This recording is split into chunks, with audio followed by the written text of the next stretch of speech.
How did you stick with the name Utaki? Because I feel like with me, when I've been planning so many of my things, I struggle to stick with one type of design, one type of name.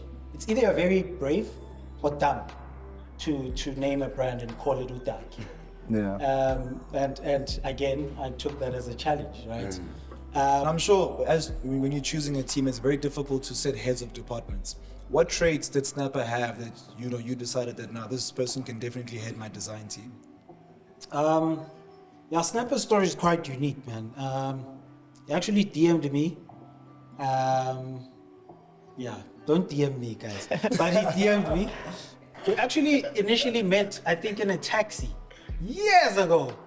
We met in a taxi, and I think I saw her textbook, fashion, what, and I took her number then. Yeah. And there was no building, guys. There was no company like that. I was selling from my room. Yeah. But because of the vision I had, I was like, maybe one day we'll afford her and she'll come in. But yeah, sorry, continue. I just wanted to. I think, as Thato said earlier, people see a success story and they see a finished product and they say, wow, well done, congratulations.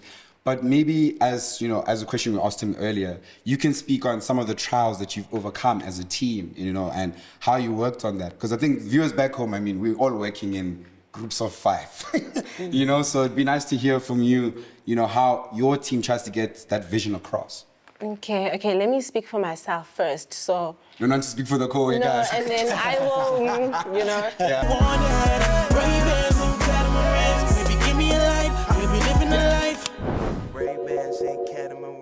Excellent, Shafir. Welcome back to a brand new episode of Sitho with Lebo and Thato Rampedi, guys. Today we're in a new scenery because we have a live audience and we're interviewing somebody very, very special. If you guys don't know, to the live audience and to us watching online, we create a platform where we can heal through our conversations and we have uncomfortable conversations in a very light-hearted manner. I'm a brother to Lebo Rampedi, Lebo Rampedi is a brother to me, and we're very excited to today's episode. Yeah, guys, as you can see, we're in a different place. There's a lot of beautiful and attractive people in front of me. I might even say hello to some after. But we are super, super, super excited. We've got a mind that we just really, really want to open up. Man, this brand is something special, and obviously we want to ask him the deeper questions for you back home to understand how not only to be an entrepreneur, but an entrepreneur that pushes culture, So, yeah, man, we are very excited. Want to welcome him in. Yeah, I feel like every episode we do a, how are you? Yeah. I want to speak about how we're doing. So I think we can do a quick 30-second, how are you? How have you been these past few days? I'm okay, man. This weather in Gauteng, guys, we got to live in Cape Town. It's impossible to predict. I wore a jacket the other day, it rained, and then it became hot. But I'm okay. How are you? I'm good. I feel like I've been overwhelmed these past couple of days. Yeah. So I've been learning how to regulate, being overwhelmed. I feel like because I've been doing so many new things, it's like I'm learning new problems. Yeah. And I've been really struggling with just learning how to deal with these new problems. So every day, everything comes at me so hot, and then it takes time for me to learn how I'm feeling. So with time, I'm seeing that, okay, cool, when this thing comes, it needs this amount of time, it needs this type of thinking. So yeah, I'm good though. Yeah, at least we're going to learn a couple of tricks from our guest, who you guys are going to see soon. Yeah. I'm very, very, very, very, very excited about this one. Yeah. But then we can put our hands together and invite Mongezi in. So I'm very excited for the interview. Have a seat. Have a seat. I'm sure you've done so many of these, so many interviews. Something like that. How are you doing before we start, I'm good. I'm excited. You look good too, yeah? You want to show them both sides? Look right in your So every time we start our podcast, we always do this thing where we ask each other, how are you? Yeah. So I wanted to ask, how have you been these past couple of days? How was Mongezi? Well, I've been looking forward to Let's do this, yeah. to having the conversation. Yeah. And obviously the launch that we're doing. So I'm pretty much feeling good and excited to obviously have you guys and have us on your show, as well as our beautiful guests as well. So I'm feeling good. Yeah, I already have my first question. I feel like every time people interview, figures, the first question is who's Mongezi? What do you do? Where were you born? Where were you born? Where are you from? I want to know, when did entrepreneurship finally hit you and you felt this is the path for me? Geez, man, I think if I remember well, my journey started somewhere in high school. I grew up with my now late grandmother. She was selling pretty much everything, man, from cha to sweets to the popotwane ice blocks.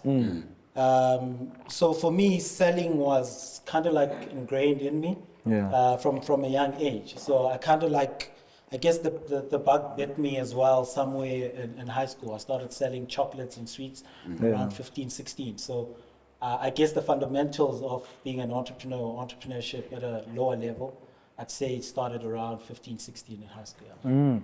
I think when we speak about entrepreneurship, right, defining a brand and its brand values is like one of the biggest things, right? You speaking about how you went from selling sweets at 15 to obviously now a full-on clothing brand. Sure. When did you start discovering your brand values and saying to yourself, okay, this is what I want to make, you know? For Utaki. Yeah. So for Utaki, for us, our journey has been such an incredible journey, man. We've been progressing slowly. Trying to find our voice and place and position in the market, right?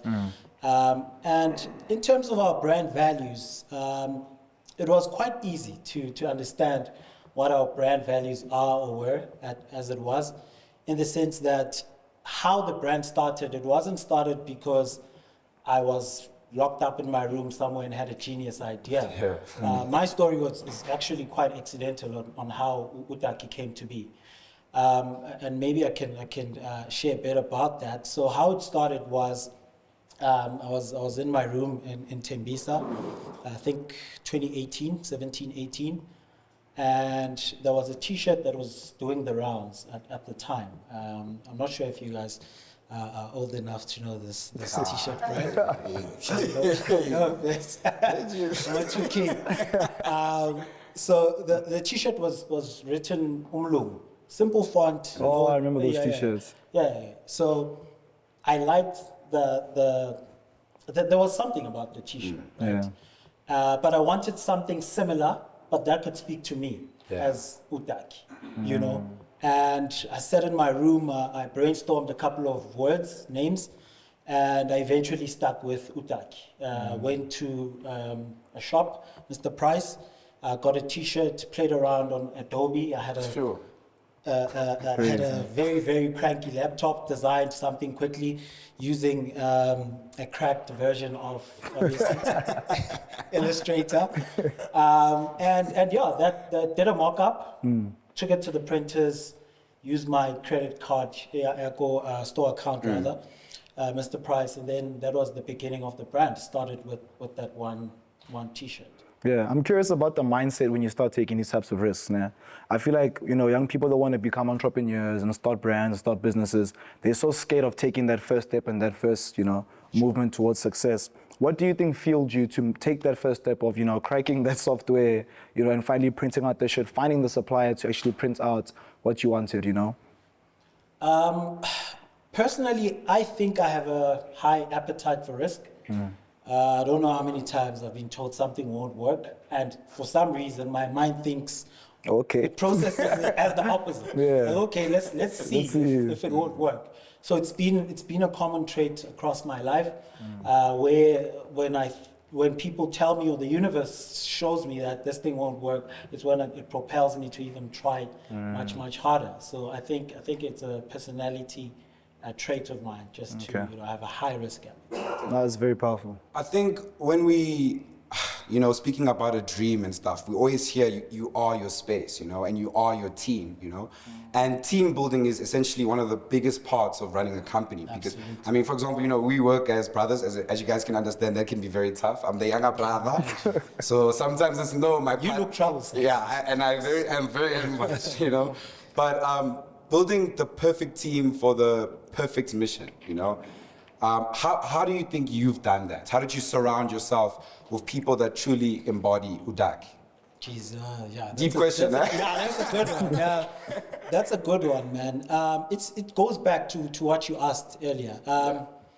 And even outside of the team, right? We look at what is Utaki, what are the values of being Utaki, just to share with you, some of our values is being unapologetic, and who you are and your skin, whatever the case is, having a sense of pride and self, right?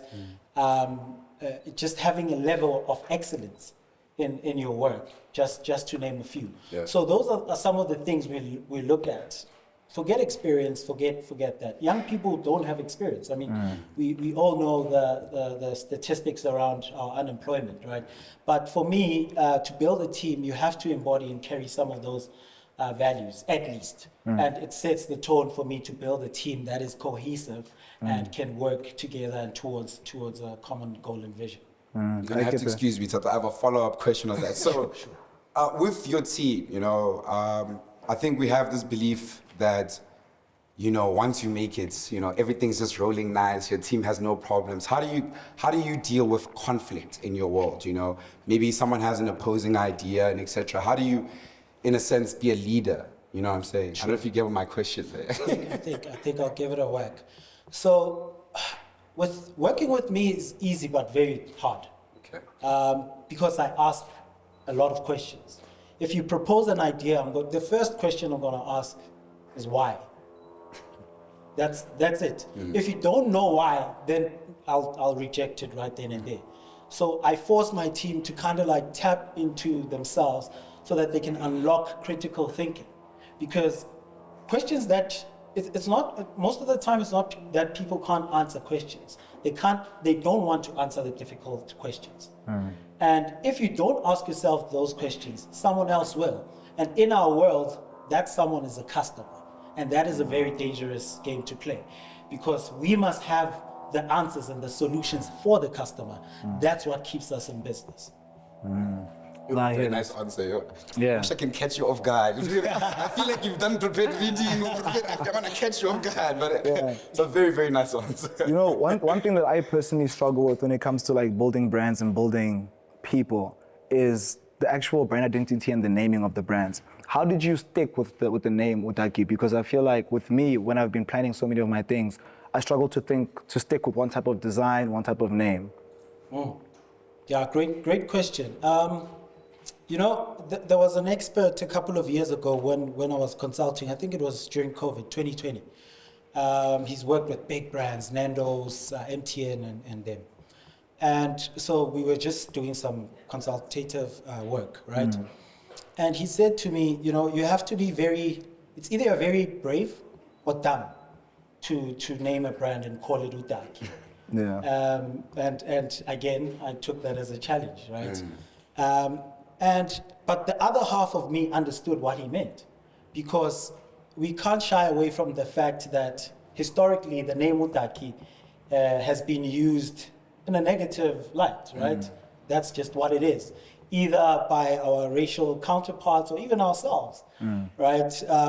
It's used in our common language, it's used to complain like, corruption, Utaki, type of thing. So we took that as a challenge to say, can we actually put a spin on this thing and build a reputable brand, not just clothing brand, guys, like brand. Like, can we build a brand around this name and basically redefine the narrative? And in closing, the name for me, and this is information I obviously had to get from our customers. A lot of our customers indicated that the name has so much resonance to them or with them. Yeah. It has so much power to them. So for me, it didn't or doesn't make sense to shy away from something that has so much gravitational pull. So that was an easy one for us to actually stay with the name and actually make it our logo, because our name is the main logo. Yeah. Yeah, I like the whole idea of redefining something to empower it, and I think that's really what you've done. We're putting back value into what I would say is black culture, Sure. And with you speaking to customers, I think, one, that's phenomenal. But we've also heard of things such as friends of the brand. Yes. I think we heard a story the other day. Yeah. I don't know how much you can speak about it. I don't know if we can speak into full, but we've heard stories about friends of the brand and how their stories contribute into yours. And I really I want to know, how do you keep so much brand alignment around you, we always find people saying, Chomi, maybe you should change, but you keep strong to your brand, but maybe you can tell me more about the friends of the brand and how that all started. Okay. Yeah. So actually, most of the blueprint and the ethos of the brand is actually built by the customer without them knowing. We pride ourselves in using customer insights, what works for them, what their preferences are, and. So we took some of the most valuable values that matter to our customer and basically centered those things and said, look, how can we magnify and make this exponential, right? And we looked at, there are certain popular figures in different genres, actors, artists, musicians, and so on and so forth, who have the same values that our customers have. And we identify them to say, look, we think you embody these values, and we'd like you to come on this journey with us for that reason. And that's pretty much how the Friends of the brand came to be. It's essentially popular figures that align to the brand and vice versa. Did that inspire your new collection, You Discover, or how did that come about? Somewhat, yeah. But the You Discover collection is more of an individual celebration of each person's journey. We essentially, the inspiration behind the collection was to celebrate each individual's journey, right? How it started when we were still ideating, the pattern was actually quite straight. What you see now is more of a squiggly, never-ending, swerving journey. This is to denote the journey of life. You know, no one really has a straight journey, and we're saying we're putting your journey on a garment to celebrate you as an individual, as Utaki. Hence, it's the you for you and you for Utaki as well. Oh, damn, that's powerful. Nah, really mess with that. I think people back home are probably listening to this and be like, you know what, I wish I was this guy. They don't understand maybe the strength that you had to obviously obtain to be where you are. Maybe you can speak more to that, you know, the certain things that you had to work on, the things that you're still working on as an entrepreneur. Because I think they would be very interested to see like what type of skills you have in your toolbox. Look, some are natural, right? So someone tell it. Some are natural. I'd say probably 30% is just natural. Okay. The rest is really self-improvement, man. I read a lot. Okay. Like when you come into my space, there's just books. Right? I've fallen off a bit, but I read a lot. Because I think that's the hack. You know? Just always seeking out knowledge to say, okay, I don't know how to do this. Then you can learn how to do it, right? No one really taught me how to run a business. I've had to, okay, I don't have the time to learn by trial and error. Let me try and read a book of certain entrepreneurs. I've read books on Steve Jobs, Elon Musk, Mark Zuckerberg, and so on and so forth, so that at least it cuts my learning curve a bit shorter. So for me, reading and consumption of new concepts and knowledge is at the pinnacle of Yeah, I feel like we see, you know, we respect and see a lot of figures like yourself who have achieved a certain status in their careers, but I feel like we don't speak about the trials and tribulations to get to that space. So I want to know what comes to mind when we ask you what's one of the toughest moments in Utaki's career or even in your career that you had to, you know, overcome, and how did you overcome them and see, you know, a step past that moment? Maybe I'll kick off with my personal challenges. It's not even a long time ago, dude. It's probably 2018, 19. At some point I was homeless, you know, just hopping from one friend to the other, squatting. I lost my mom at a very, very young age. I think I was like 4 months. I had to live with relatives, grew up with my grandmother, who was pretty much surviving on a social grant, you know, but I just took those challenges as they came, you know, because that was my life. Those were the cards that the world dealt to me. So I have quite a thick skin, and I think that has kind of shaped me in terms of having the grit and the resolve personally. And in terms of Utaki, I mean, the challenges are plenty. Just building the name, the brand with that name. It's already. It's just crazy. You know? Even for me, I'm like, are we really doing this every day? You know, and to throw another spanner in the works, to make it a luxurious brand or to make it a higher pricing point brand is just crazy. But for me, that's what makes it exciting, you know, because no one is doing that. Yeah. No one is doing that, and for me, that's where the excitement is, to say, can we actually do it? I always tell my team, be open to failure, guys. Even if we fail, let's fail having had fun. Yeah. And I think we're having fun. Yeah. Obviously, we'll be continuing the podcast. We've brought in one of the team from Utaki. First of all, you can introduce yourself, say your name, what's your position.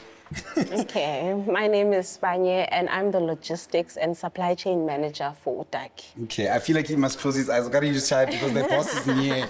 Nah, okay, their boss can look left while we ask the deeper questions. But actually for you, we always speak about teamwork, and how that makes the dream work, you know? Yeah. Speak to us, I mean, both of you can answer this question as you like, about what it's like building the dream team, you know? I think we want to see, obviously hear from your perspective, being part of the team and how you got into the team. But you guys can just talk me through a bit of that, you know? Okay, honestly, it's really not easy. It's quite difficult, especially for a startup. So the pressure is really high, and yes, so we try as much as we can to put in the work, although sometimes we feel like we're not putting in much work and we're not making him as proud as he would like us to make him, so yeah. I think that, and you can speak to this, when one of the biggest problems that entrepreneurs have is delegating.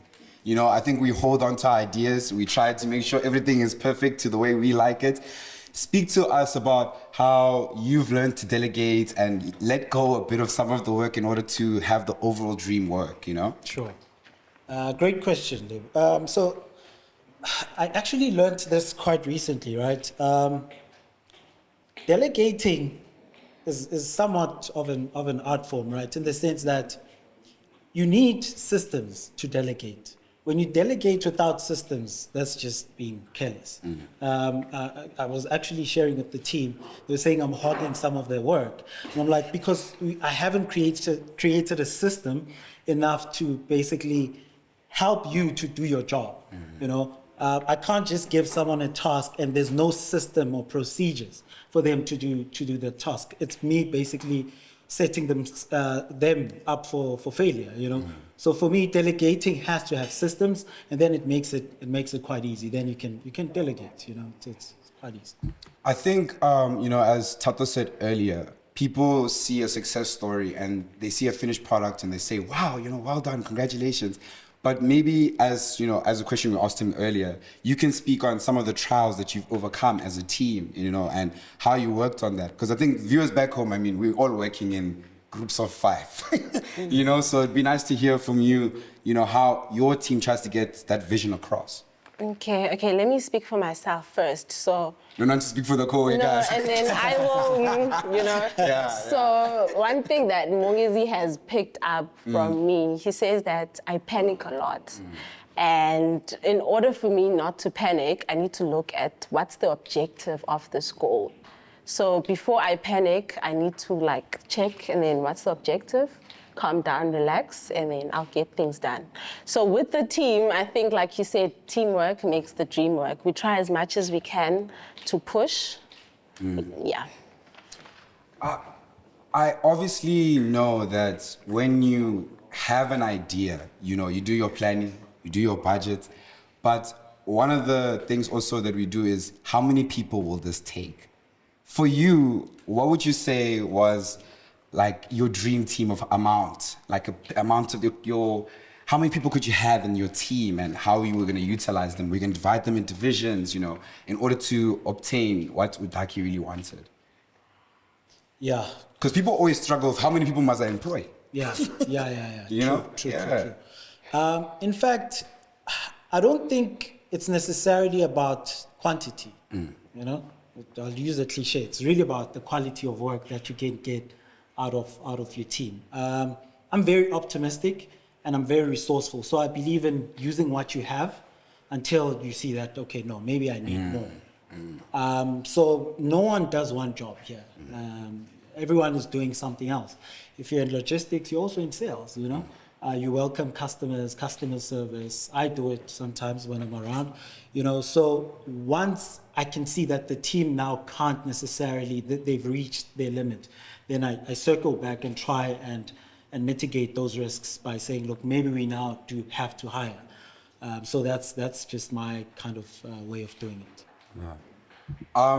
You know, with you working in a team, my brother and I have this belief that creativity and just being creative as a whole is very based on the person.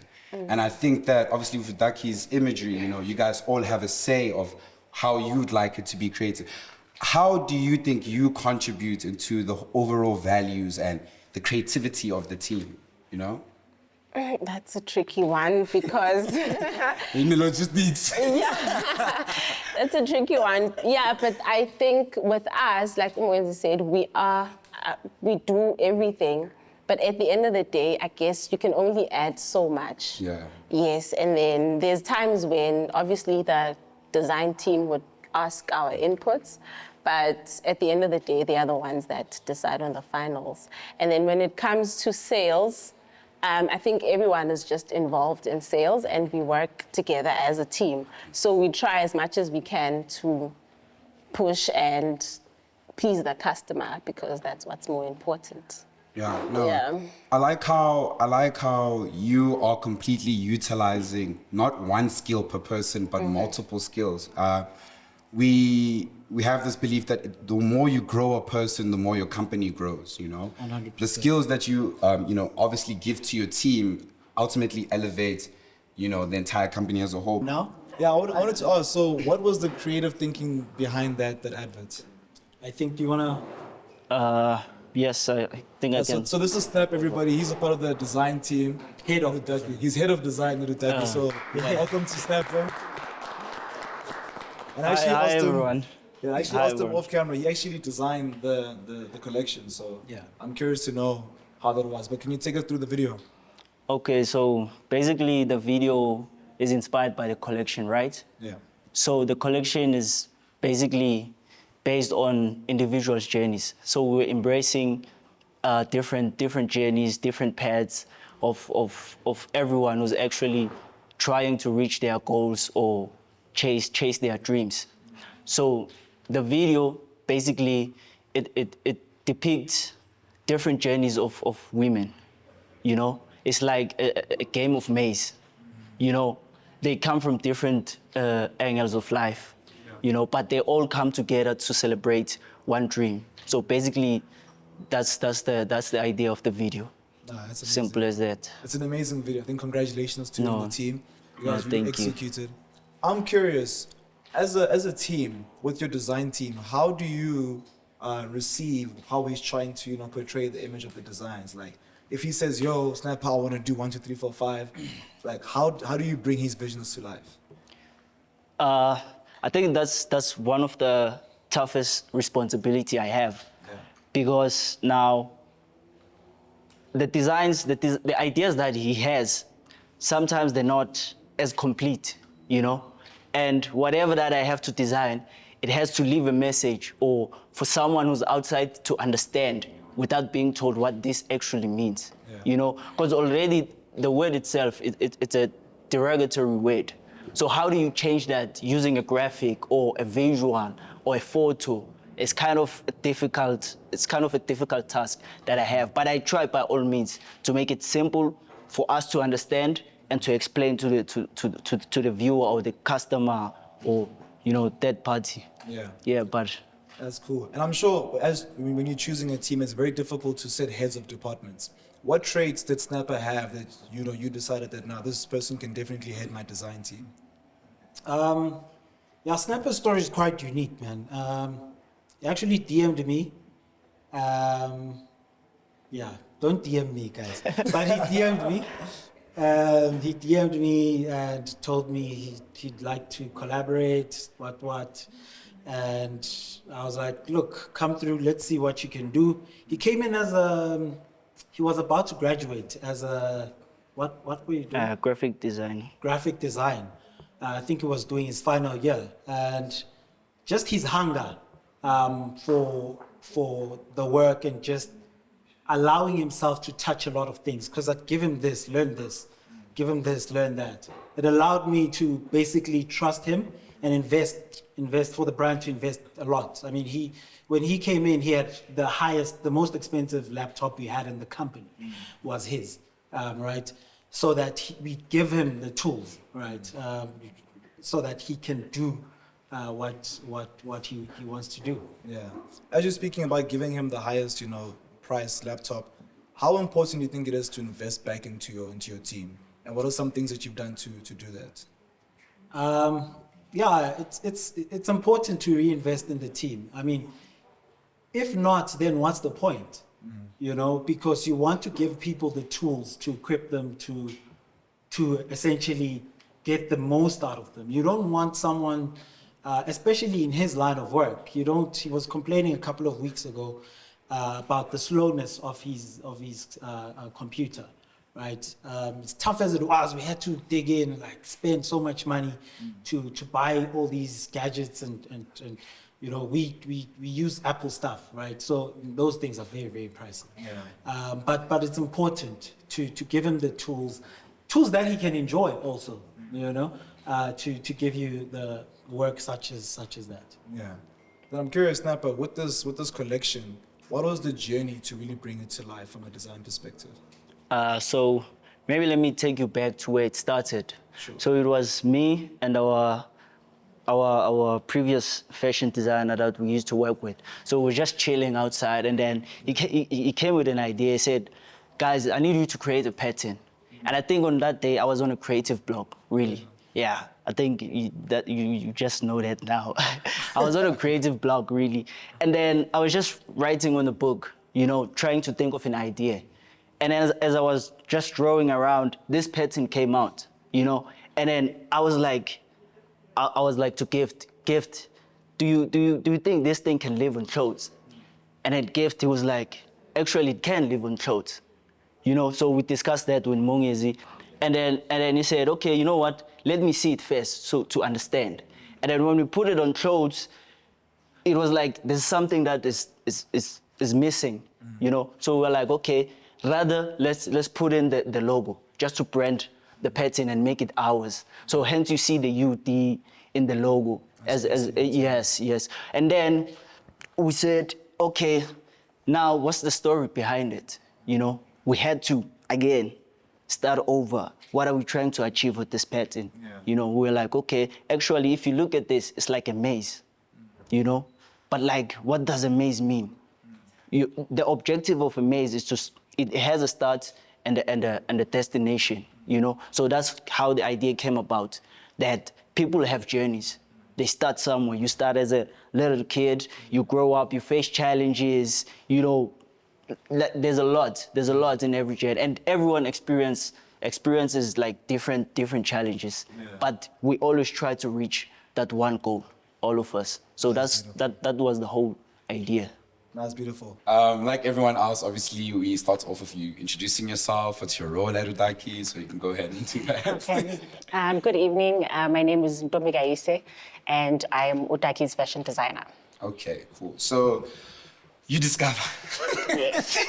How long does it take? I think everyone wants to know this.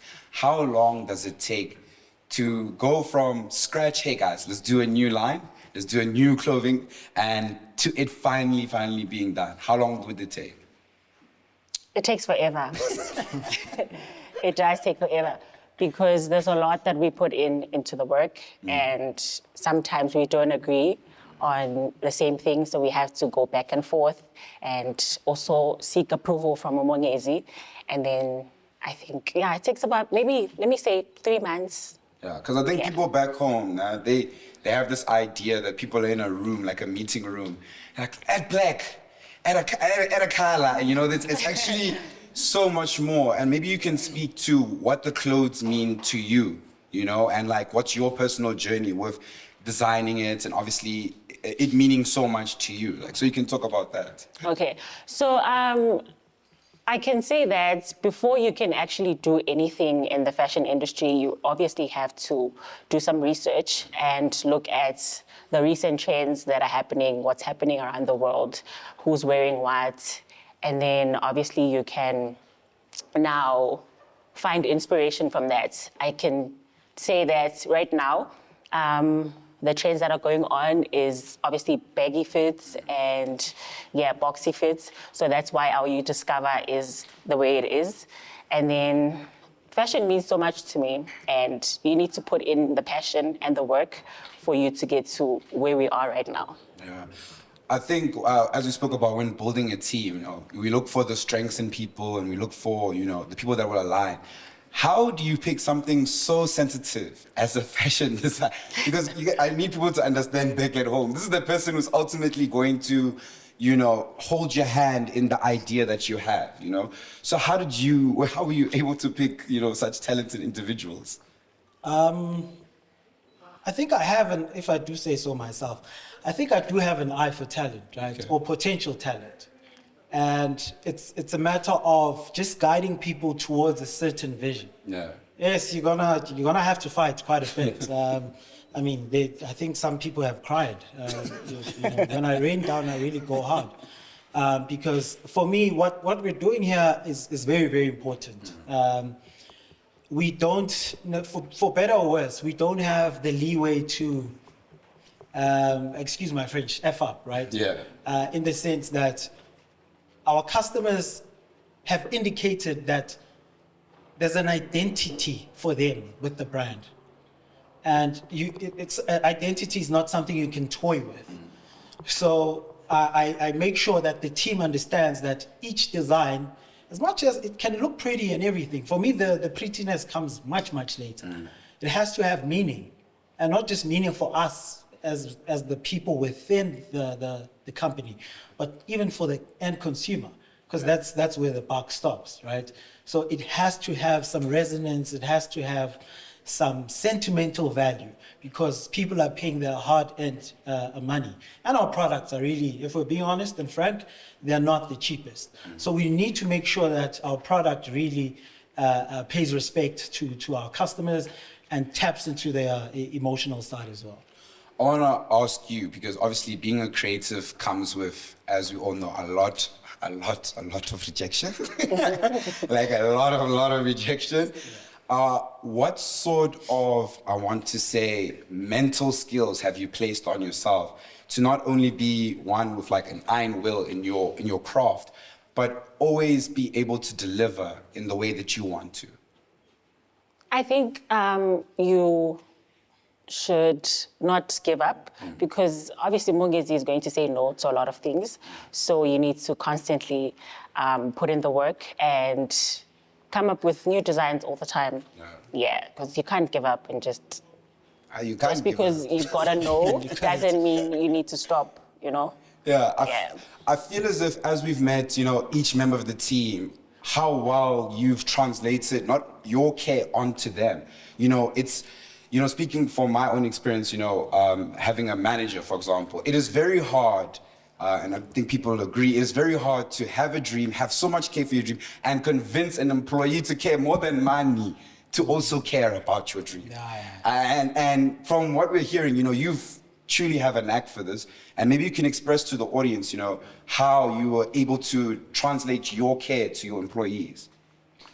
Very difficult question, that one, guys. Yeah. We are speaking professional English. I nearly said however. But yeah, you're saying, sorry.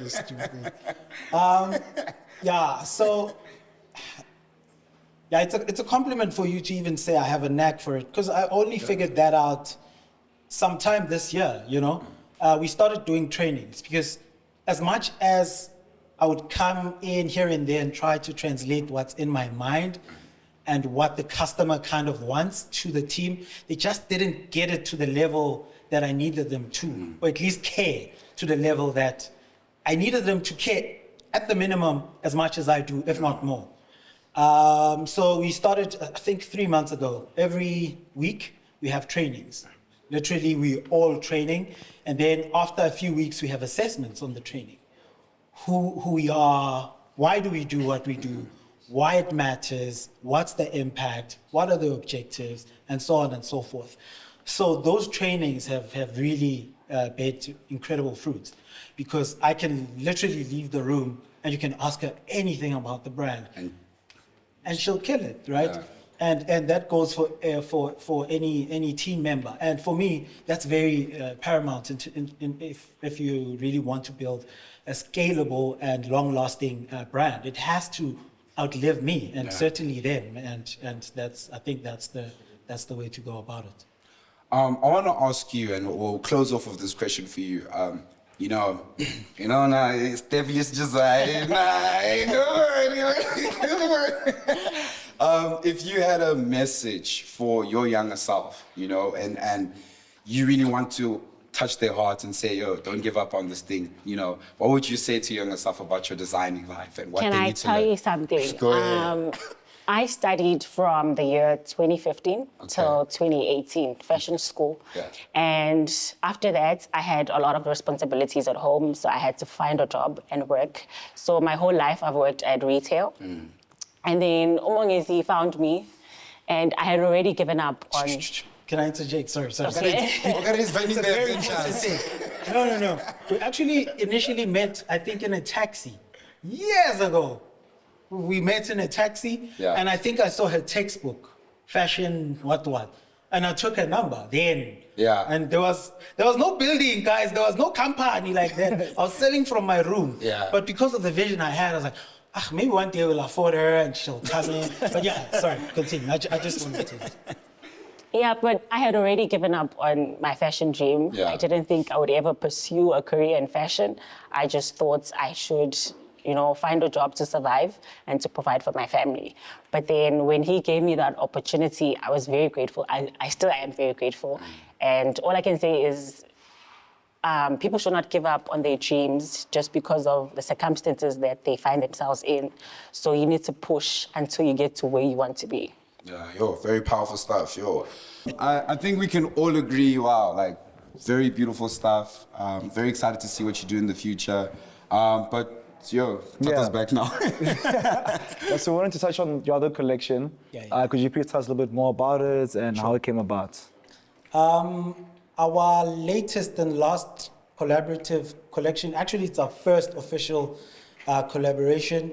We did it with, I'm not sure if he's here. Is King Kid here? No, he's not here. Yeah, so we did it with, I don't even want to call him an upcoming rapper because he's making waves. But yeah, we did a collection. Again, we looked at the values that he embodies and our values. And what basically made it a full circle moment for us is to find out that he's also from Tembisa. I'm from Tembisa, so the brand was incepted, I guess, in Tembisa. He comes from Maibuye, which is somewhat an informal place, but his journey so far, at least, he's getting recognition from the Timberlands of this world, and so many other big international artists. So for us, he embodied the Utaki story.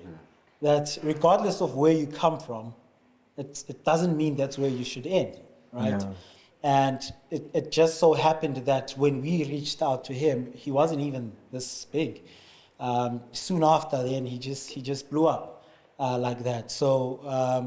That's essentially how the collaboration came about. Yeah, that's amazing. I really like what you just said. Sorry. It doesn't matter where you come from. Can you just finish that line one more time? Say it. It's gone now. Probed. It's gone. Yeah, because that doesn't determine where you end. Absolutely. And I think that we will, as myself and the viewers, we're probably going to hear that and digest it in the fact of truly true in the fact of where you start doesn't determine your destination. Absolutely, and that's just our journey and what it is. Yeah. Now, we've really enjoyed this conversation. I think we want to both say thank you for letting us into your mind. and coming onto our podcast. We hope to see you again very soon on the podcast. of course, I think we feel like we haven't had a chance to like go deeper Yeah. because we like to know more about Mongezi. But to the audience at home and live, thank you so much, guys. Please do subscribe if you're into the channel. It was Thato, Lebo, and Thato Rampedi. We have uncomfortable conversations in a very light-hearted manner. So we'll see you guys next week, Wednesday. Sure.